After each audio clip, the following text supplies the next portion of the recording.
como que, como que é detalhado o exame físico, né? Então, quando a gente fala assim, ectoscopia e inspeção geral, esse estado geral mesmo da criança, é o que você bate o olho e percebe, né? Então, vocês vão ver essa primeira criança aí, né? As três, vocês concordam comigo que elas não estão bem? Vocês não sabem nada, não falei nada de caso de nenhuma delas, mas assim, a gente bate o olho e vê que a criança não está bem, né? A primeira tá chorosa, a segunda, o que vocês percebem? A segunda tá ali com o olhinho caído, tá respirando pela boca, né? Tá com o olhinho assim mais fechando, respirando, parece que ela tá assim, tá com um semblante de adoecida mesmo, né? Que não tá bem. E a terceira, vocês veem, João, que tá acamada, que tá toda monitorizada, tá recebendo um oxigênio ali, né? Pelo narizinho, por catéter nasal. Tectoscopia é essa impressão geral que a gente tem, né? Quando a gente fala fácies, não é face. Fácies é se é típica ou atípica, é aquela impressão que você tem quando você olha para a pessoa, se é típico de alguma doença, se a apresentação é típica de alguma doença ou não. Então, todos nós aqui temos fácies atípicas. São fácies, né, que não remetem a nenhuma doença. Eu preciso falar qual que é o diagnóstico, eu preciso informar vocês qual que é o diagnóstico dessa primeira criança? Preciso? Não? Você bate o olho e fala assim, essa criança da primeira imagem tem síndrome de Down. Poxa, mas a Patrícia não falou nada, como que você sabe? Porque você está olhando o rostinho dela e ele é típico, né? Tem os olhinhos mais puxados, com a linguinha tá protusa, a mãozinha, se a gente vê o detalhe, tem uma prega só, mais protuberante. Então, assim, você bate o olho, você percebe que essa criança tem síndrome de Down. Por quê? Porque tem uma apresentação típica, o rostinho é típico de síndrome de Down. Esse segundo, talvez vocês não tenham muita familiaridade, mas é uma face escuchingoide, é uma face em meia-lua, né? E isso pode ser tanto em decorrência de uma doença, quanto o uso prolongado de corticoides. Também é uma face típica, né? Agora, a minha face não é típica de nenhuma doença. Assim, você não bate o olho, né? Vocês, né? Assim, de uma forma geral, vocês vão bater o olho, vocês não vão pensar em nenhuma doença. Essas duas crianças aqui é para mostrar para vocês o que seria uma face típica. É típico, quando fala típico, é típico de alguma coisa. Então, a primeira de síndrome de Down, a segunda de Cushing, decorrente de a doença ou pelo uso de corticoide. A gente também consegue perceber nessa inspeção geral se a criança está hidratada e se ela está nutrida. Eu não vou falar nada dessa criança, mas você olha e vê que o olhinho brilha, tem lágrima, né? Tá úmido. Então a gente bate o olho e percebe que essa criança, não só porque ela está mamando, mas a gente bate o olho e percebe, né, essa lágrima no olho, né, o olho úmido, a mucosa úmida. Esse daqui não tá dando para ver os olhinhos, né, como a gente viu aquela lágrima, mas assim, após que não, e você vê dessa imagem dá para ver que os olhos estão encovados, né, que estão encovados e a pele, esse aqui chama sinal da prega. Vocês vejam que um adulto chegou, pegou a prega cutânea, soltou, ela não se desfez imediatamente. Se vocês fizerem isso em vocês, tentar pegar uma beiradinha de pele, assim, uma prega cutânea, vocês vão ver, eu pego gordura. Aqui na minha barriga eu só tô pegando a prega cutânea com uma dobrinha de gordura junto, assim. Mas não vou mostrar aqui, porque vai pegar mal demais. Mas aqui, quando a gente faz isso na criança, fica. A prega cutânea, ele é alguns segundos para até se desfazer, né? Então, um sinal de desnutrição e de desidratação, também pode ser um sinal de desidratação, pode ser um sinal de desnutrição também. Aqui, batendo o olho também, vocês conseguem perceber que as mãozinhas da criança da primeira imagem estão arroxeadas? Então, eu vou dizer que essa criança da primeira imagem tem uma cianose periférica. ela tem as mãozinhas cianóticas, estão arroxeadas. A segunda imagem, eu não sei se vocês conseguem perceber que entre o nariz e a boca, na região perioral, ali, entre o nariz e a boca, tá roxo. Vocês conseguem ver isso na segunda imagem? Então, uma cianose central. Essa primeira imagem pode ser porque a criança está com frio, né? Tá gelado ali. Pode. Agora a segunda não. Ela é central. Não é por frio, é por hipóxia mesmo. Baixa da oxigenação sanguínea. A terceira imagem, a criança está claramente, está visivelmente ictérica, amarelinha. Vocês concordam que a pele da criança da terceira imagem está amarela? Então, eu vou falar que ela está ictérica. Se vocês conseguissem ampliar a imagem, vocês veriam que o branquinho do olho, as escleras também estão amareladas, ictéricas, tá? E a quarta imagem, vocês estão vendo que o olhinho da criança está inchado. As pálpebras estão edemaciadas. Então, inchaço eu vou chamar de edema, né? A criança não está abrindo o olho, de tão inchadinho que tá. Então, ela está com as pálpebras superiores e inferiores edemaciadas. É uma coisa assim que, sem ter informação nenhuma, eu bato o olho, eu já percebo. Então, vocês viram como é que... Eu tô falando algumas coisas, assim, primeiro desse aspecto mais geral, agora a gente está vendo mucosa, pele, subcutâneo, olha, a gente avalia cor, vasos sanguíneos, a gente vê descamação, a gente vê muitos detalhes, né? Aqui eu estou colocando imagens de pele, assim, mas vocês vão ver no texto escrito quanta coisa a gente vai observar. Nas unhas, né, a gente vai ver a uniformidade, se tem cianose, né, se tem baqueteamento. Baqueteamento são as polpas digitais como baquetas de tambor, como essa primeira imagem mostra. Parece baqueta de tambor. Palidez, coloração, infecção. Então, o que eu escrevi é o que a gente observa. E eu pus umas imagens assim para mostrar para vocês. Então, a primeira imagem mostra baqueteamento digital, né, das mãozinhas, da mãozinha, né? A gente vê as polpas digitais mais alargadas. Aqui vocês estão vendo um hematoma subunguial, né? É um hematoma debaixo da unha, né? A pessoa deve ter dado aquela famosa tupicada, né? Bateu o dedão do pé em algum lugar. E aí na terceira imagem vocês devem estar vendo observando que a unha parece estar esfarelando, né? É uma onicomicose, é uma micose da unha. Isso tudo assim na observação, né? Os cabelos, a gente vê distribuição, coloração, textura, então dá para ver na primeira imagem que falta cabelo ali atrás da orelha, então tem uma alopécia retroauricular, né? Tá faltando cabelo atrás da orelha, então eu vou chamar isso de alopécia, tá sem cabelo, retro atrás auricular.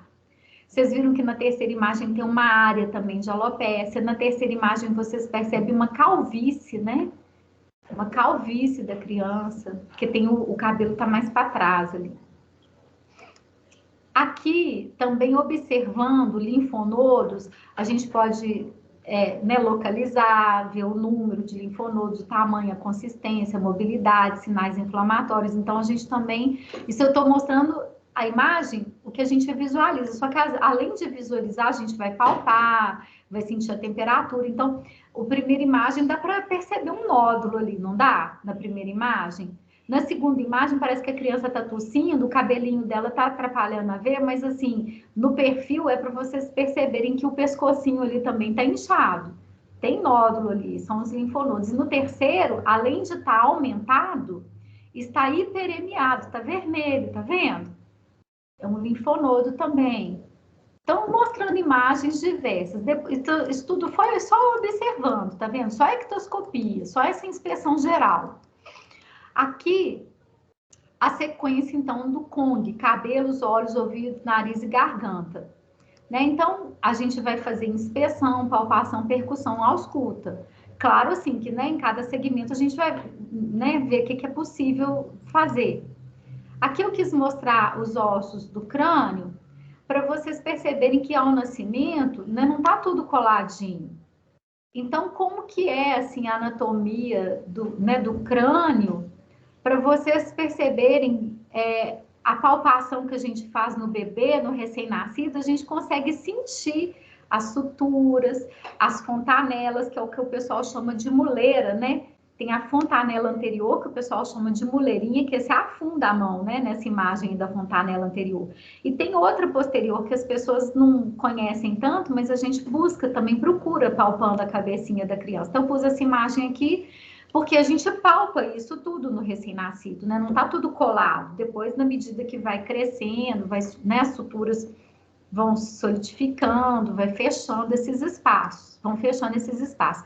E quando acontece um fechamento precoce de uma das suturas, às vezes isso provoca uma deformação do crânio. Então, se fechar precocemente essa sutura sagital, que é da primeira imagem, se fechar precocemente, acaba crescendo mais assim, antero-posterior. Então, fica esse crânio assim, mais alongado, né? Mais, que dá para ver assim por cima, que a gente tem nome. As assimetrias de crânio, às vezes pode ser só assimétrico, assim, ser um formato específico, mas esse mais alongado, por causa do fechamento precoce da sutura sagital, a gente chama de escafocefalia. Tem nomes para as outras alterações também. A gente vai chamar de microcefalia quando está aquém e macrocefalia quando está além do tamanho esperado. A gente observa a conformação da cabeça, as fontanelas, as suturas. Cranionotáveis é quando você palpa e ao invés de você ter essa sensação do osso, a gente tem uma sensação como se fosse de uma bolinha de tênis, assim, é mais um pouco flexível em relação, afunda um pouco, né? Isso é típico de algumas situações. Os olhos. Então, falei um pouquinho da cabeça. Assim, gente, eu estou numa viagem aqui com vocês. Estou mostrando coisas diversas que a gente encontra. Vocês viram que eu só apresentei aqui escafocefalia, mas tem outros, né? Quando fecha coronário, né? Tem outras alterações. Eu só estou ampliando um pouco os horizontes de vocês. Vocês vão ver isso com detalhes. Os olhos. Sim. A gente metrifica a fontanela, tipo, para ver se tá o tamanho certinho, faz isso? Sim, a gente mede, sim, em polpas digitais. Você fala, tem tantas polpas digitais. Ou você pode pegar a fita métrica também e tentar mensurar nos dois diâmetros, horizontal e vertical. Entendi, valeu. Os olhos, você vai olhar esclera, conjuntiva, enfim. Aqui tá detalhado, né? Só para vocês verem que assim, é detalhado mesmo o exame físico. Aí eu vou mostrando algumas imagens de vocês. A primeira imagem com o estrabismo convergente, né? Os olhinhos perdem o paralelismo e eles convergem, como se a criança estivesse olhando, né? Tem o estrabismo convergente e divergente. Da primeira imagem é convergente, né? Converge para o ponto central. A segunda imagem parece um estrabismo, mas não é. Essa prega ali na base do nariz simula um estrabismo. Parece que a criança é estrábica, mas não é, porque essa prega que tem aqui na base do nariz, entre os olhos, né, e a base ali do nariz, faz com que a gente tenha essa impressão. Essa prega chama epicanto. Então, é um falso estrabismo. Na terceira imagem, vocês vão ver que a pálpebra esquerda da criança está caída, né? Está mais fechada. É a minha direita, mas se você olhar a criança, né, ela está de frente para a gente, é o lado esquerdo dela, né? Então, a pálpebra esquerda, ela está mais caída. Isso se chama pitose palpebral. E aqui na última imagem, vocês vão ver que está opacificado, né? Que o olhinho esquerdo está direito, desculpa, da criança está opacificado, né? Parece uma catarata congênita, tá? Então, assim, estudo nos olhos, orelhinha, vocês também vão ver a forma, a implantação do pavilhão auricular, vão ver se tem secreção, vocês vão fazer autoscopia, vão perceber a sensibilidade, né? Se a criança fala que tá doendo ou não, e aí são alterações, às vezes a orelhinha mais rodada para trás, para frente. Então, são alterações possíveis de serem encontradas. No nariz, nas narinas, aqui está mostrando o médico, né, levantando assim a ponta do nariz para ver os cornetos ou conchas nasais. Então, Essa imagem, a primeira imagem que vocês visualizam como se fosse uma voltinha, um gordinho, né? Ali dentro tem a imagem ampliada, né? Uma concha nasal e o septo nasal no meio. São 3 conchas nasais, né? De um lado e 3 do outro. A gente está vendo a concha, o corneto inferior. Às vezes a família acha que isso é adenoide, fala assim, tem uma carninha do nariz, no nariz. Não é isso que é adenoide. A adenoide não pode ser visualizada assim, né? Ela tá lá na rinofaringe, lá atrás, lá no fundo. Não dá pra gente ver nem abrindo a boca da pessoa e nem olhando assim na narina sem o fibro, sem um aparelho. Aqui na boquinha, eu quis mostrar coisas muito comuns. Sim? Pode falar. Rapidinho, desculpa te interromper. O que é batimento de asa do nariz? Eu fiquei muito intrigada com isso. Batimento de aleta nasal é quando o narizinho, a criança está fazendo força para respirar, então as narinas se movimentam. Tem gente que consegue movimentar. Acho que eu consigo. Tá dando para ver, não, né? Nossa, isso vai ficar gravado, vocês imaginem que mico. Mas é movimento da aleta nasal, movimento assim do nariz por esforço respiratório. Depois vocês chegam na frente do espelho e tentem movimentar as aletas nasais. Vamos ver, tem gente que consegue. A criança faz isso por causa de força para respirar. O esforço respiratório pode provocar esse batimento. É um esforço respiratório, um sinal de esforço respiratório, batimento de aleta nasal. Legal você ter perguntado. Então, aqui, vocês estão, né? O que a gente vai olhar na cavidade oral? Nossa, a gente vai perceber o estado dos dentes, a gente vai olhar, né, as mucosas, a face interna das bochechas, o assoalho da boca, a língua, a úvula, a gente vai olhar tudo, né? E aqui eu tentei mostrar para vocês 2 situações muito comuns, que é a gengivistomatite herpética, que são as 2 primeiras figuras, é causada por um vírus, dói, às vezes sangra. Vocês estão vendo que a gengiva está bem vermelha, está bem hiperemiada, está edemaciada, existem vesículas, na primeira imagem, crostas na boquinha, a segunda dá para ver as vesículas na face interna dos lábios. Então é a gengivistomatite herpética. E a outra, a terceira imagem, isso que é branco, parece um leite grudado, é a candidíase ou monilíase oral, é o sapinho, é causado pela Candida albicans, é muito comum na infância, né? Então, são situações muito corriqueiras, muito comuns. E depois, gente, o tórax, a gente vai fazer inspeção, palpação, percussão, ausculta. Aqui eu detalhei menos, porque o Kong tá mais próximo da gente, assim, de vocês, né, do período, de vocês entenderem. Agora o resto já vai demandando mais conhecimento mesmo, né? Então, no tórax, a gente... Sim? Desculpa, porque eu tenho muitas dúvidas. Eu fui ler e eu fiquei sem entender muitas coisas. O que é freio lingual? É o freio da língua. E a úvula? A campainha. Entendi. Valeu. Vocês vão ver isso tudo em anatomia, gente. Não se preocupem, tá? Isso tudo vocês vão ver em anatomia. Viu por que é só noções gerais? E aí vocês vão perguntando, vocês vão vendo, assim, né? Antecipando algumas coisas que na hora que a Stael for falar. Eu lembro que a Bárbara perguntou na aula, úvula, a campainha, né? Que fica lá no palato mole, né? É isso, gente. Agora tudo, né, estranho, mas vai ficando cada vez mais familiar. Então, no tórax, a gente vai fazer inspeção, por exemplo, das mamas, a gente vai palpar os linfonodos que a gente encontrar, as mamas, a gente vai ver expansibilidade, porque tem o jeito que você examina, que você testa o tanto que o pulmão está expandindo ou não, tem o frêmito, que é pelo toque, pela palpação, mas isso tudo vocês vão aprender na semiologia, tá? Cada detalhe desse vocês vão treinar e aprender na semiologia. A gente percute o tórax, né? A gente ausculta, é só uma ideia para vocês. No abdômen também, a gente observa, a gente pega o estetoscópio, escuta, depois a gente faz uma palpação que é mais superficial, depois a gente percute, depois a gente faz uma palpação mais profunda. Yuri, você quer perguntar? Paty, o que é frêmito? Frêmito é uma sensação que você tem quando a pessoa fala. Por exemplo, se você puser a mão assim no tórax, você fala assim, 33, 33, você sente vibrar.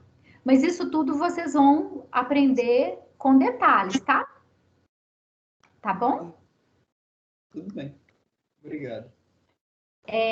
O abdômen, então, a gente olha, a gente ausculta, depois a gente palpa superficialmente, ali por ciminha, percute e depois faz uma palpação mais profunda para perceber baço, fígado, rins.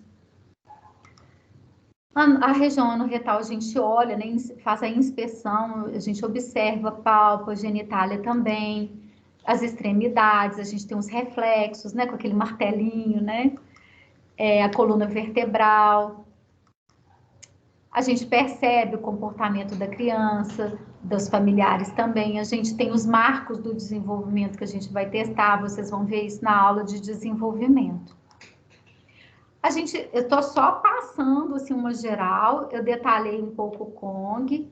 O que a gente precisa nesse semestre são as mensurações, né? A antropometria, medida de cabecinha, tórax, abdômen, comprimento, peso, e o cálculo do MC, e nos dados vitais, frequência de pulso, cardíaca, respiratória, temperatura. A PA, a gente pode ver também, mas vocês vão aprender detalhe mais no terceiro período.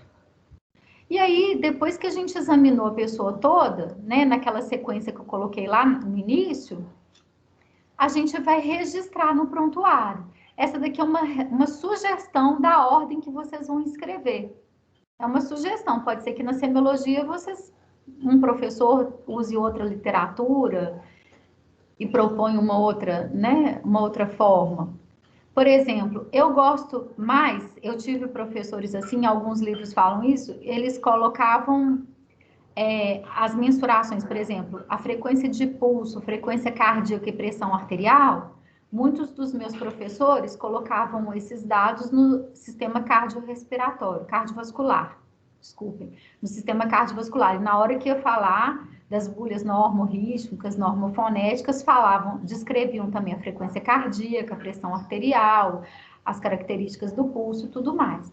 Eu tive professores que colocavam tudo separado lá no alto mesmo. A primeira coisa, exame físico, e todas as medidas, peso, estatura, frequência cardíaca, respiratória, pressão arterial, temperatura, e depois descreviam os sistemas. Eu tive professor que fazia as duas coisas. Então, essa é uma sequência sugerida de registro, não para fazer assim, de registro, né? Mas que é muito parecido mesmo com a sequência que a gente faz, tá? Bom, gente, seria isso. Eu pus esse slide aqui. 3 razões para usar máscara em público. Chamando a atenção do seguinte, porque a gente está aqui, né, num curso de medicina e vivendo essa pandemia louca, gente, fazendo 1 ano daqui a pouco, que a gente está nessa loucura dessa pandemia, ninguém está aguentando mais. E às vezes a gente dá uma pirada, às vezes a gente dá uma... sabe, chuta o balde e tudo mais, mas assim, precisa a gente lembrar que nós somos profissionais de saúde e que a gente precisa de cuidar. A gente precisa cuidar da nossa saúde, a gente precisa cuidar da saúde das pessoas, a gente tem que ter empatia, né? A gente tem que ter responsabilidade com a saúde, né? Futuros médicos. Então, vamos pensar nisso, né? Vamos pensar assim que às vezes aquela pessoa, né, não tem ali nenhum fator de risco, você não está preocupado com aquela pessoa em si, mas aquela pessoa, a gente viu a avó do Yuri, né? Ele está ali morando com a avó. Tem quanta gente mora com pessoas que são de risco? E outra coisa, a gente nunca sabe como que os organismos vão reagir, né? A gente está vendo óbitos de pessoas jovens aí, né? Tem gente assim, a família inteira hospitalizada. Então, vamos lembrar desse cuidado, dessa responsabilidade coletiva, social que nós temos, né? Então, fica essa chamada. Gente, não é uma crítica, não é uma condenação, não é um puxão de orelha, é uma reflexão. Porque se a gente está num curso médico, né, que cuida das pessoas, a gente tem que se preocupar com isso. Eu acho até que a gente tem conhecimento suficiente para fazer muita coisa assim com segurança, sabe? Eu me lembro, por exemplo, que teve um momento da pandemia lá no início que estava muito difícil, por exemplo, para o meu companheiro ficar longe do neto. E aí eu ajudei ele a paramentar, a gente colocou uma máscara N95, óculos, né? Eu levei as coisas assim, né, para ele se proteger, e ele abraçou o neto. Porque aquilo era uma questão assim de saúde também, né, ter esse contato, mas assim não foi, aliás, não foi de qualquer forma, foi né, usando conhecimento. Às vezes vocês estão, né, 6 meses nesse contato aí virtual, querendo muito se conhecer. Olha, tem áreas abertas lá na PUC, fora da PUC tem parque ali pertinho, né, que dá para vocês se encontrarem, vocês conversarem com segurança, sem arriscar vocês, a saúde de vocês, do outro, sem arriscar os familiares, os amores das outras pessoas, né? Então, assim, a gente cultivar esse senso de responsabilidade, mas assim, eu entendo que a gente já tá batendo pino nas alturas dessa do campeonato, né? Eu entendo isso, mas nós estamos num curso médico, né? Não tem jeito da gente não falar da saúde das pessoas, né? E aí, eu pedi os monitores. Vocês querem ver os monitores fazendo passo a passo? A ideia é assim que vocês façam com os familiares de vocês. Eu posso postar os vídeos deles, eles autorizando, mas eu posso mostrar aqui o passo a passo. Eles seguiram o mesmo passo a passo que eu postei para vocês e fizeram as medidas. Então, eu vou colocar aqui e vocês podiam fazer em casa, tentar em casa. Deixa eu fechar aqui essa. Ai, ai. Deixa eu ver aqui se eu. Ah, aqui, ó, tava aqui mesmo. Bom, então, são segundos, né? Aqui a calibração da balança. Colocar em uma superfície plana. Destravar.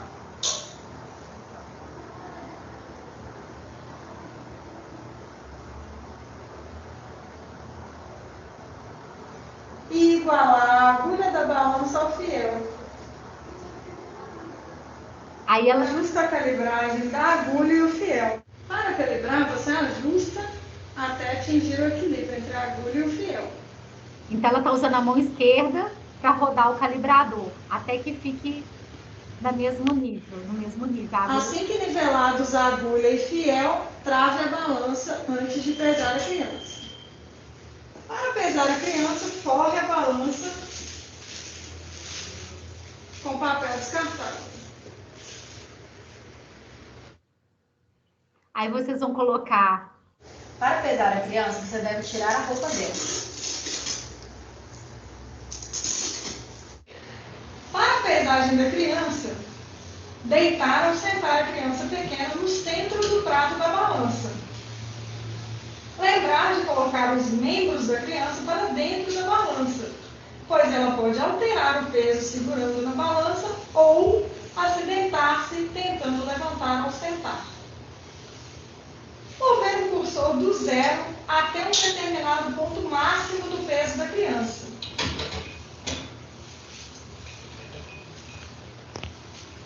Depois, mover o cursor menor até que a agulha do braço e o fiel da balança estejam nivelados.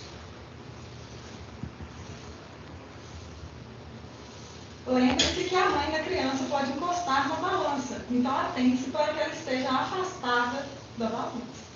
Assim, afastada, mas por perto, né? Proceder à leitura dos valores de frente e com os olhos no mesmo nível da balança.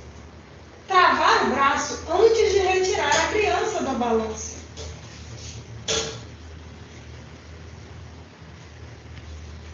Após a leitura, retornar os cursores para o ponto zero e manter a balança travada. Lembre-se de descartar o papel utilizado.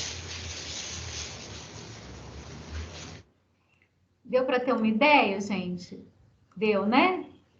Então, é legal demais, né? Os monitores foram lá só para gravar para vocês. Estavam lá segunda-feira passada. Segunda-feira gravando. Então, vocês viram que a ideia é colocar a balança zerada. Na hora que você coloca a criança na balança, o peso faz desnivelar. Aí você vai, né, deslocando aqueles pesos, e aí você consegue, na hora que tiver novamente nivelado, você faz a leitura. Agora vamos ver o outro vídeo. A Isabela e a Rafaela que fizeram. Colocar em uma superfície plana. Ah, não, está repetindo, né? Destravar. Está repetindo, peraí. Eu não tô boa de... Como é que é? De equipamentos aqui, não. Vamos ver a medida do comprimento.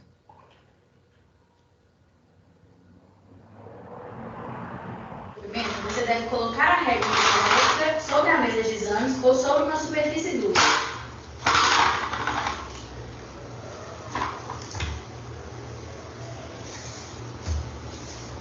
Ajuste a parte fixa da régua à cabeça da criança.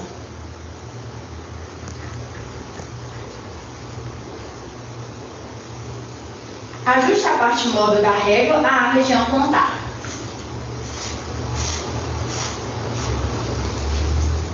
Mantenha a cabeça da criança segura com as duas mãos do acompanhante, o corpo alinhado com a cabeça e a ponta do nariz para o teto, de modo que a região occipital toque a mesa e a região parietal toque a parte fixa da régua.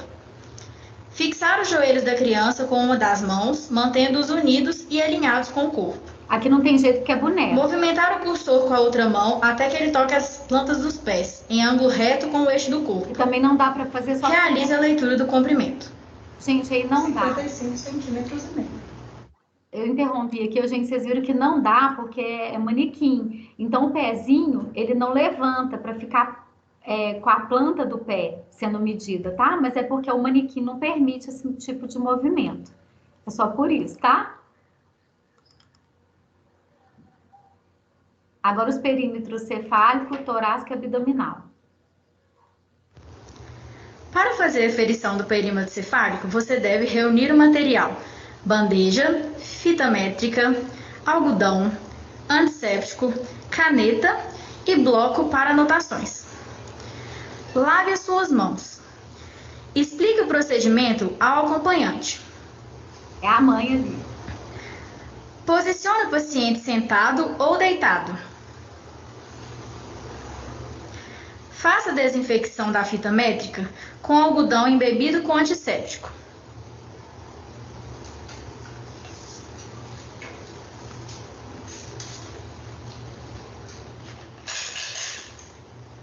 É que não é fita métrica, é melhor do que fita métrica aquilo ali. Mas a gente no posto usa muito a fita métrica. Aquilo ali não distende, por isso que é melhor. Posicionar a fita métrica horizontalmente em torno da cabeça da criança, tomando como referência anterior a glabela, região entre as sobrancelhas, e posterior a porção mais proeminente da cabeça, que corresponde ao osso occipital. Gente, vocês estão ouvindo o vídeo? Realizar a leitura diretamente na fita métrica. Sim. Tá, obrigada. Que depois eu fiquei pensando, gente, será que eu pus o álcool? Com os materiais devidamente separados, as mãos higienizadas, o acompanhante informado sobre o procedimento, vamos proceder à aferição do perímetro torácico. Posicionar o paciente deitado. A desinfecção da fita já havia sido realizada com antisséptico. Posicionar a fita métrica horizontalmente em torno do tórax, ao nível dos mamilos. Realizar a leitura diretamente na fita métrica, entre a inspiração e a expiração completas, na posição média. Então ali não dá para ver os mamilos, né? Dando continuidade, o perímetro abdominal segue os mesmos padrões de conduta anteriormente descritos. Posicionar o paciente deitado, a fita devidamente desinfectada, posicionar a fita métrica horizontalmente em torno do abdômen, ao nível da cicatriz umbilical. Realizar a leitura diretamente na fita métrica, entre a inspiração e a expiração completas, posição média.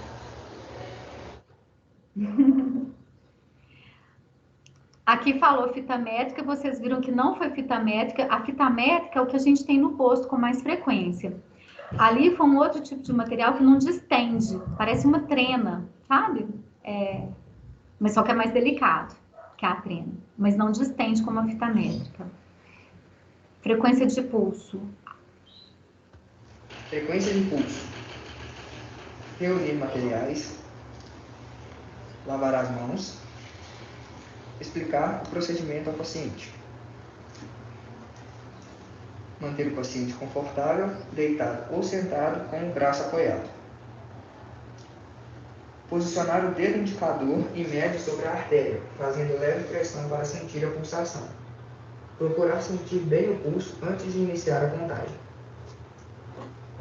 Contar os batimentos durante 1 minuto, observando as características, cheio ou fino, rítmico ou arrítmico. Ao final de 1 minuto, lavar as mãos.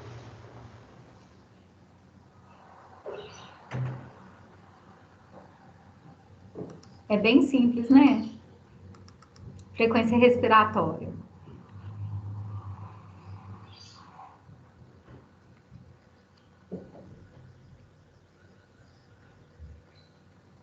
Frequência respiratória. Reunir material.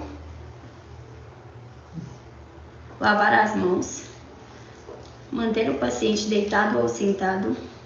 Explicar o procedimento ao paciente, orientando para que ele não converse durante o procedimento de verificação de sinais vitais.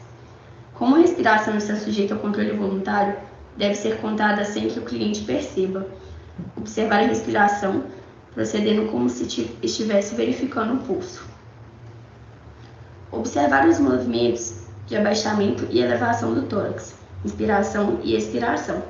Os dois movimentos somam um movimento respiratório. Colocar a mão no pulso do paciente a fim de disfarçar que está contando a respiração. Contar durante 1 minuto. Lavar as mãos. Então você coloca ali... Tati, Oi. eu Sim. só fiquei em dúvida em relação ali ao pulso. É que Sim. quando você fala cheia ou fina, como é que eu posso diferenciar isso? Vocês não aprenderam isso ainda não. Mas são características que a gente vai perceber a palpação. Vocês vão treinar isso.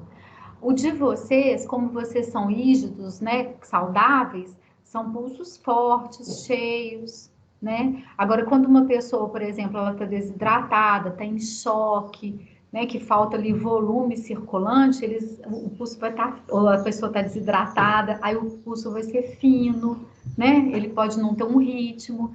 Então, essas características do pulso, todas elas vão ser aprendidas na semiologia, tá? Agora, o que a gente pede que vocês treinem a contar a frequência do pulso, que deve corresponder na pessoa normal, saudável, a frequência cardíaca. Agora é só contar. Essas características todas a gente vai treinar na semiologia, tá bom? Ah, entendi, Paty. Então, assim, no caso da frequência cardíaca, eu ponho o estetoscópio e aí eu vou, durante 1 minuto, contando as batidas, é isso?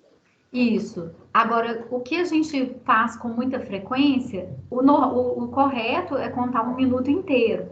Agora, com muita frequência, o que a gente faz é contar 15 segundos, seja o pulso, ou seja a frequência cardíaca ou respiratória, e multiplicar por 4. Se você conta 15 segundos e multiplica por 4, você tem 1 minuto. Isso, assim, pode dar certo se for rítmico, o que você está contando, a respiração, ou a frequência de pulso ou cardíaca. Mas se tiver arrítmico, não dá certo, né? O mais correto é contar 1 minuto, mas às vezes a criança não fica quieta, às vezes não, né, uma situação de urgência, por exemplo, na sala de parto, a gente conta 6 segundos e multiplica por 10 para ter 1 minuto ou 60 segundos, né? Então, às vezes a gente não tem esse tempo de 1 minuto. E com muita frequência a gente conta 15 e multiplica, tá? Entendi, valeu. Aí a frequência respiratória, como a pessoa está respirando ali, aquilo ali pode, né? A pessoa vê que você está contando e aquilo ali pode atrapalhar o ritmo, né? A pessoa mudar o ritmo. Eu vou mostrar aqui a temperatura, que é muito simples, e depois eu mostro a pressão arterial.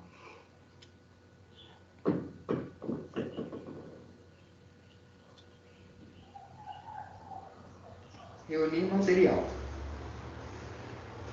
Lavar as mãos.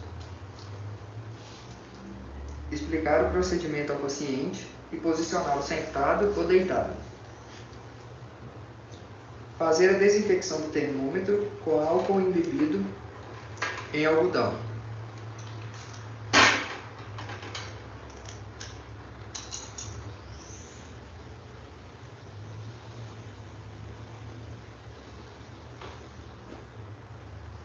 Enxugar a axila do paciente.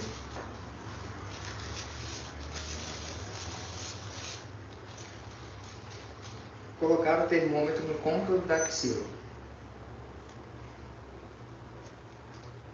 Pedir para o paciente comprimir o braço ao encontro do corpo para segurar o termômetro. Após 5 minutos, retirar o termômetro e fazer a leitura da temperatura. Aí, no caso desse, não precisaria... Fazer a desinfecção do termômetro.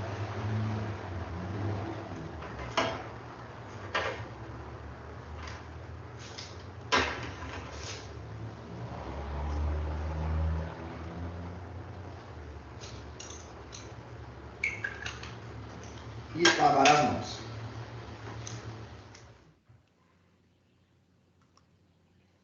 Bom, por último, eu vou pôr a pressão arterial, que vocês não precisariam, né? Assim, esse semestre, saber fazer.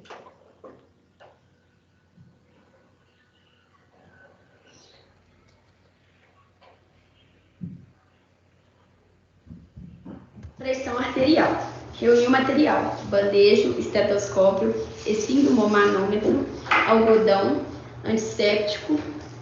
Fazer a desinfecção do estetoscópio. Lavar as mãos.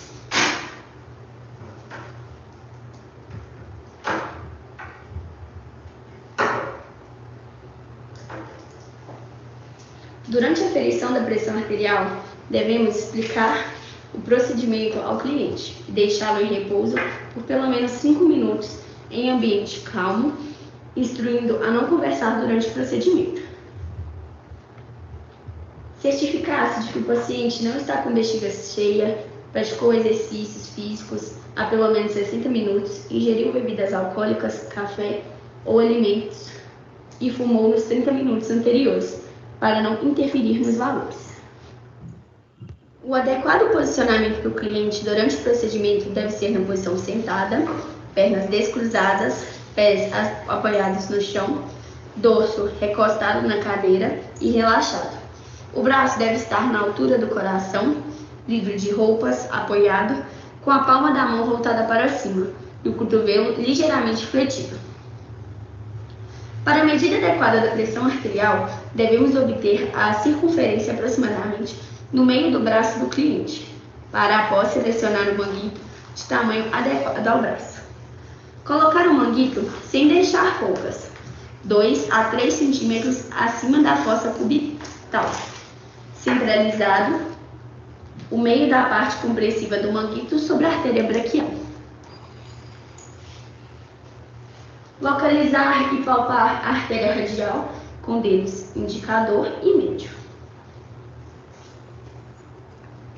Inflar o manguito até o desaparecimento do pulso e observar no mostrador do esfingmomanômetro para estimular o nível da pressão sistólica. Desinflar o manguito e aguardar 30 segundos.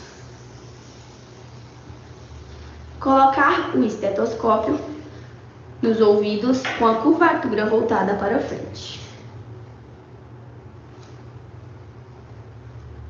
Palpar a artéria braquial na fossa cubital e colocar a campânula ou diafragma do estetoscópio sem compressão excessiva no momento da ausculta da pressão arterial. Fechar a válvula de ar da pera de modo que consiga abri-la sem dificuldade. Inflar rapidamente até ultrapassar 20 a 30 milímetros de mercúrio, o nível estimado da pressão sistólica, obtido pela palpação da artéria radial, e proceder à deflação lentamente. Determinar a pressão sistólica pela ausculta do primeiro som, fase 1 de Korotkov, e a pressão diastólica no desaparecimento dos sons, fase 5 de Korotkov. Ao escutar cerca de 20 a 30 milímetros de mercúrio abaixo do último som para confirmar seu desaparecimento e depois proceder à deflação rápida e completa. Desinflar até o final para retirar todo o ar do manguito e retirar o braço do paciente. Se houver dúvidas nos valores, sugere-se esperar em torno de 1 minuto para uma nova medida. informar o valor da pressão arterial ao paciente, lavar as mãos, fazer as anotações no prontuário do paciente. Sempre anotar os valores exatos sem arredondamentos e o braço em que a pressão arterial foi aferida. Ai, ai. Oi, gente, é isso. Legal, né, os monitores terem ido lá, né, para fazer para vocês. Depois vocês vão ver na fisiologia que aquelas tirinhas, né, de borracha do esfigmo, elas devem ficar exatamente sobre a artéria que você vai palpar, braquial. Mas é só para vocês terem uma ideia, né? Esse passo a passo que eles leram é o mesmo passo a passo que está postado para vocês no Canvas, no módulo dessa aula. E aí, o estímulo que eu queria dar a vocês é para que vocês façam essas medidas nas pessoas, né? Eu até tenho um vídeo aqui, eu pedi autorização para mostrar. Espera aí um pouquinho que vocês vão saber o que é que eu tô... Quer ver? Vamos ver se... Oi, podem ir perguntando, tá? Enquanto eu tô fazendo isso aqui. Pode perguntar, Bárbara. Rapidinho. Claro. No caso de aferir pressão de criança, assim, tem o esfigmo próprio? É diferente? Porque tem um de criança, né? Tem que ser... sim. O outro não é indicado fazer, não? É só com de criança mesmo, né? É só com de criança mesmo, porque senão vai alterar a medida. Deixa eu ver se é esse daqui. Espera aí um pouquinho.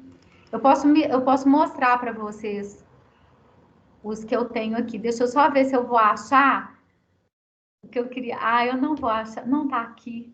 Ai, gente, eu não separei. Que pena. Deixa eu ver se eu consigo ver. Patrícia. Eu queria mostrar para vocês o do Marcelo, da turma. Nossa, tinha que achar. Achei! Achei. Eu queria... Porque o que eu fiz? Semestre passado, eu pedi para os meninos...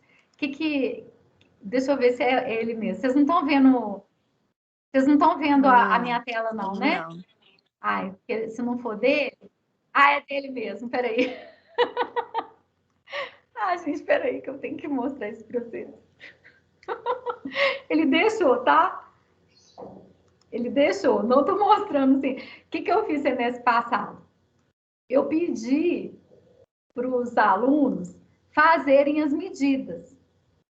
E aí, mostrarem, e filmarem. E postarem no Canvas. Então, todo mundo fez. Eu publiquei o passo a passo e cada um escolheu o que ia fazer. Podia ser temperatura, podia ser frequência cardíaca de pulso. E as pessoas fizeram vídeos com seus familiares. E aí, quem morou sozinho, a gente teve gente medindo boneco, cachorro, vocês não têm noção, gente, teve de tudo. Aí eu vou mostrar para vocês o do Marcelo, que é da nossa turma, né? Peraí que eu esqueci de pôr o som, senão vocês não vão conseguir escutar o que ele fala. Ô, gente, eu tenho que conseguir parar de rir, peraí.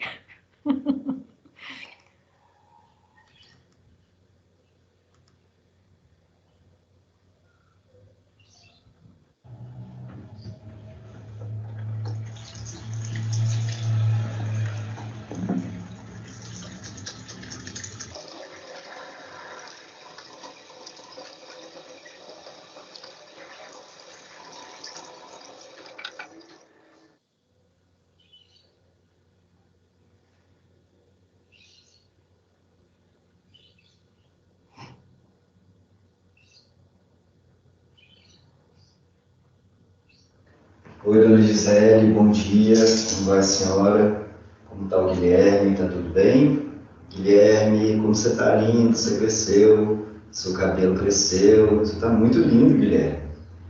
Dona Gisele, hoje a gente vai fazer a medida antropométrica cefálica do Guilherme. Isso quer dizer que a gente precisa medir o perímetro do tamanho da cabeça do Guilherme para verificar se ele está tendo um desenvolvimento biológico normal, tá bom? É um procedimento bem simples, eu vou começar aqui primeiro esterilizando a fita métrica, que é a fita métrica que a gente vai utilizar para verificar o perímetro cefálico do Guilherme.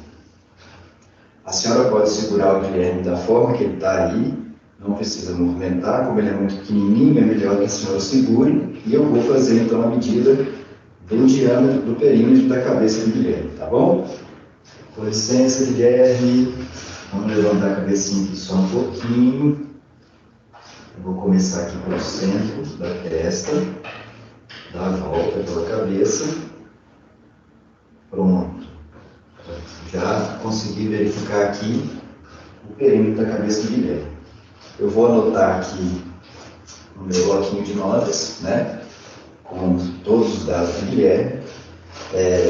E aí, quando a senhora voltar aqui na próxima vez, a gente vai continuar fazendo a medida do perímetro da cabeça do Guilherme para verificar se ele está tendo um desenvolvimento normal, biológico normal.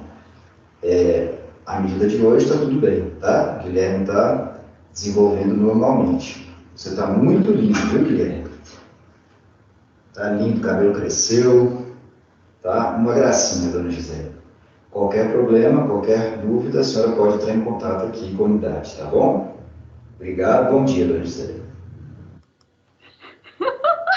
Maravilhoso. Adorei. Não, muito bom. A dona Gisele até se apaixonou pelo doutor ali, pelo olhar dela. Ô, gente, não foi demais? Ai, gente, foi muito. Eu falei, Marcelo, eu tenho que mostrar para a turma. Ele, não, vou mostrar para o pessoal. Ele é pode mostrar. criativo demais. Ele Demais. usou uma almofada com as roupas dele.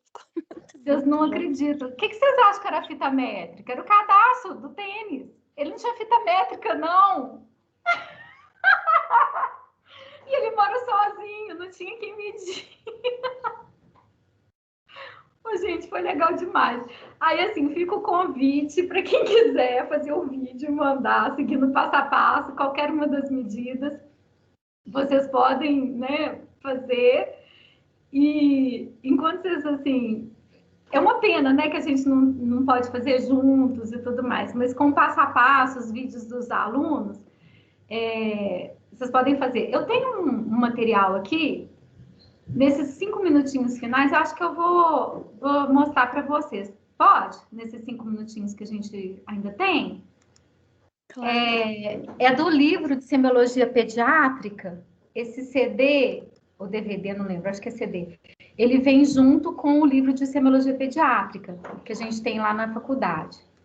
E aí, eu vou mostrar a antropometria com uma criança maior. Eu não consigo... Deixa eu ver se eu ponho aqui mais.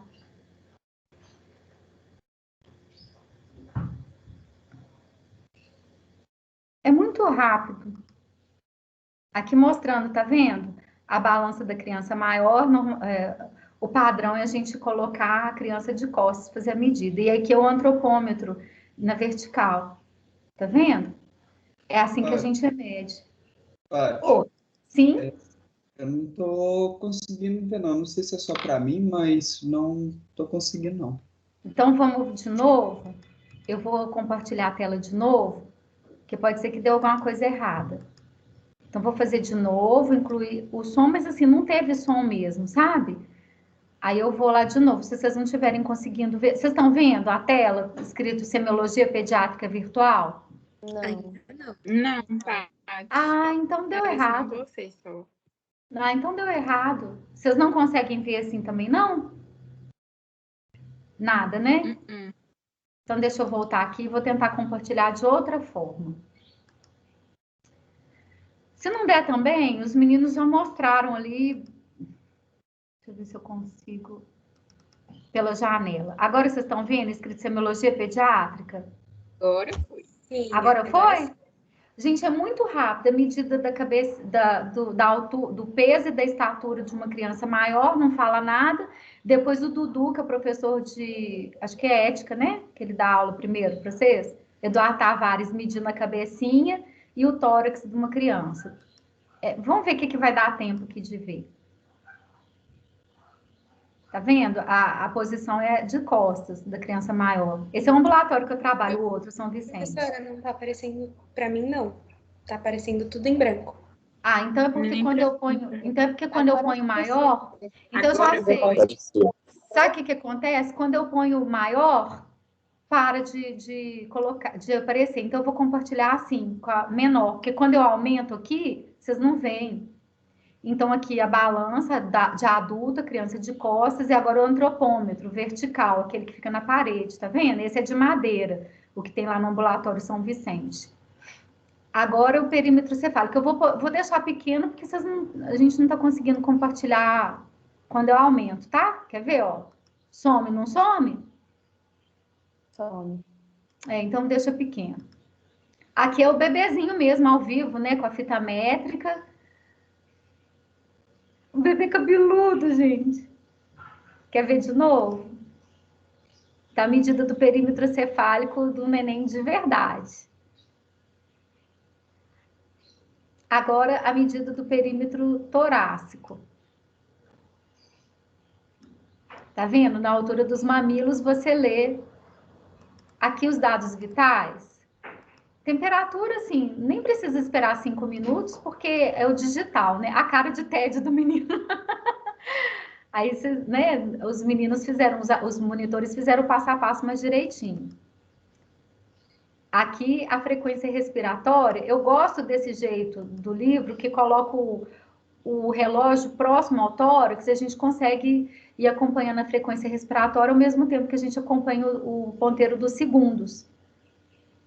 Para medir ou 15 multiplicar por 4, ou 30 e multiplicar por 2, né? Ou 1 minuto inteiro. Aí, ó, o pulso braquial, o pulso radial, carotídeo, né? A gente pode contar a frequência de pulso em qualquer pulso.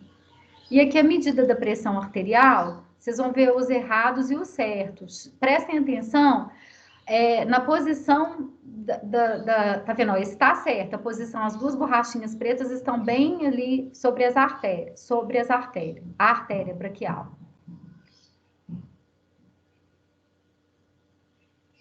Agora tá errado se tiver toda rodada para o lado, tá vendo? Pois é, gente, tem muitas outras coisas aqui, tem ectoscopia. Deixa eu ver se... Ô, Paty, a gente tem acesso a esse site? Isso é um CD que vem num livro. Olha lá, o Dudu palpando a cabecinha do bebê, palpando a fontanela, palpando mesmo a cabecinha, sentindo as suturas. Gente, que neném mais cabeludo, tá vendo? É lá no HC. Ai, que delícia, gente, gostou demais. Olhos. Aí aqui, né, ai, ai. Pedindo para olhar para baixo, para acompanhar. Esse é o Marquinhos, é o pediatra do meu neto. Nariz. Tá vendo? A gente joga a luzinha do otoscópio lá dentro, olha, visualizando os cornetos, as conchas nasais. Ali, aí a gente palpa também, o menino não tá gostando, não. A cavidade bucal. Eu gosto desse jeito que o Marquinhos faz, ele pega a espátula, né, que parece um palitinho de picolé, junto com a luz, tá vendo? Eu acho que facilita também. Pediu para ver o freio lingual, tá vendo? Lá, olha lá. Acho que facilita muito, assim, esse jeito que ele segura. Ele tá olhando, observando, né? Aí não vai dar para ver a úvula, que a Bárbara perguntou. Campainha lá. Pescoço a gente palpa, né? Aqui ele vai fazer palpação da tireoide. Você pode palpar de costas ou de frente.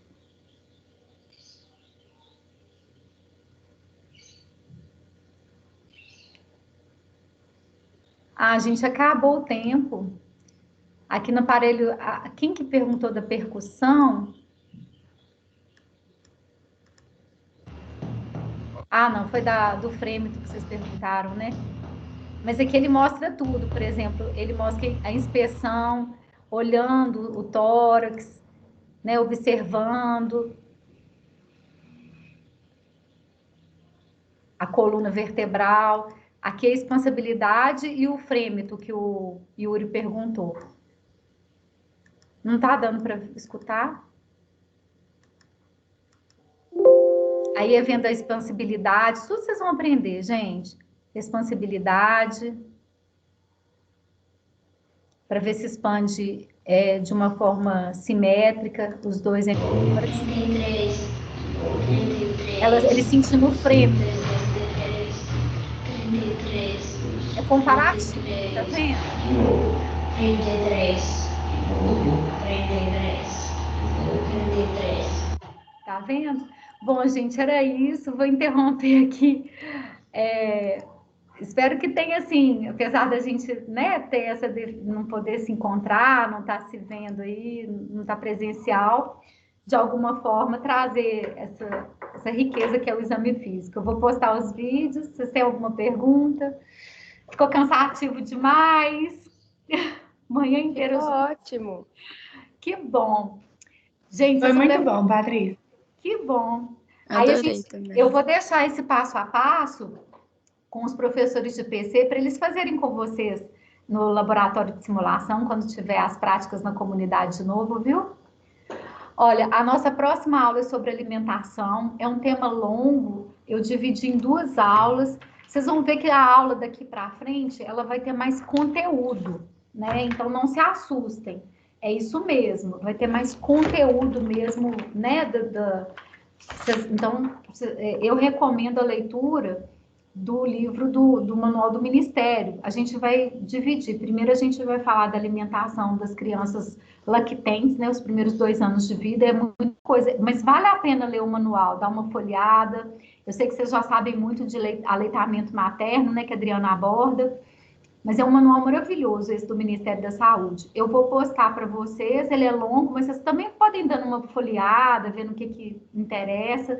Vou colocar um outro que é da Sociedade Brasileira Não, acho que eu vou pôr esse da Sociedade Brasileira na outra aula.